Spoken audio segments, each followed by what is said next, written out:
Dathan Auerbach's Footsteps, the opening story of his legendary Penpal series, begins as a haunting recollection of childhood fear that slowly transforms into one of the most disturbing tales ever told on r/NoSleep.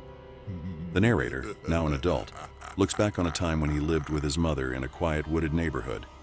Their house sat on top of a crawl space, surrounded by patches of forest that bled into the edges of suburbia. It's the kind of setting that feels safe in daylight, but becomes something entirely different when the sun goes down. At first, the story seems innocent, a child who can't sleep at night because he hears things. But soon it becomes clear that what he's hearing isn't just his imagination, it's the sound of someone moving inside his house. Every night as he lay in bed, the boy would press his ear to the pillow and hear a muffled rhythm, like footsteps on soft carpet.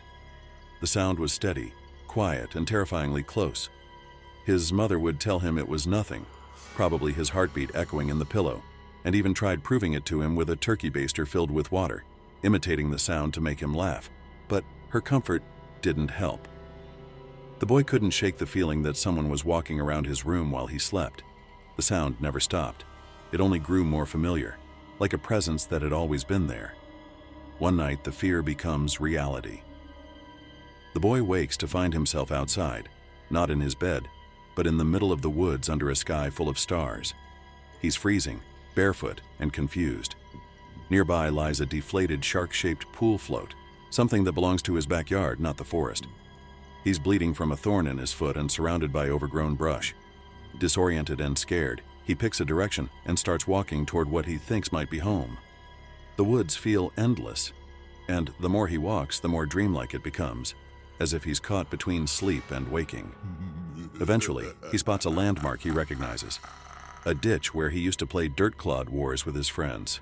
Relief surges through him when he sees the roof of his house beyond the trees.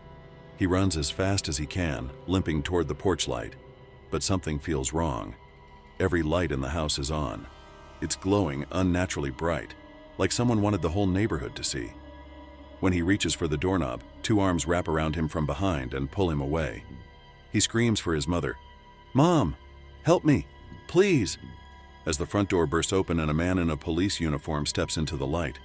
His mother appears behind him, crying and calling his name. The boy is safe, or so it seems, but nothing about the moment makes sense. Who grabbed him? Why were the lights all on? And how did he end up so far from his bed? The story ends with unsettling confusion, hinting that the boy was being watched, perhaps even taken, by someone who had been in his life far longer than he realized. Years later, the narrator pieces together fragments of memory and discovers terrifying details he had once overlooked. His mother once found dead animals in the crawl space, raccoons, cats, even bowls of food tucked neatly under the floorboards, as if someone had been living there. His toys and clothes would move around the room on their own, and sometimes he'd wake to find them arranged differently than he left them.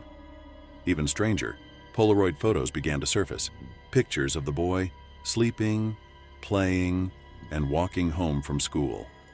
Someone had been following him, photographing him, keeping track of his entire life. The footsteps he heard every night weren't echoes of his imagination or his heartbeat.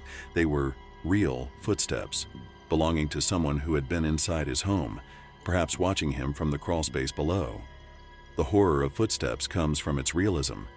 There are no monsters or ghosts, just the terrifying thought that a child's imagination might be the only alarm that ever goes off. The footsteps that once seemed harmless become the sound of stalking, obsession, and intrusion.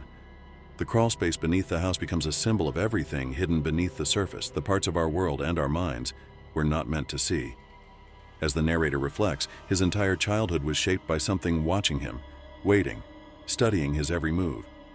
What began as the sound of fear ended as proof of something far worse, that he was never truly alone.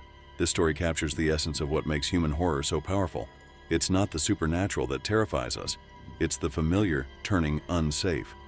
The home, the bed, the woods behind the house, every place that once represented safety becomes a trap. The rhythm of footsteps in the night becomes the heartbeat of paranoia. The story blurs the line between reality and nightmare, between the things we fear and the truths we ignore. As the first part of Penpal, Footsteps sets the tone for the series, a lifetime of being followed, photographed, and haunted by a stranger whose presence begins in childhood and never ends. Dark Copers.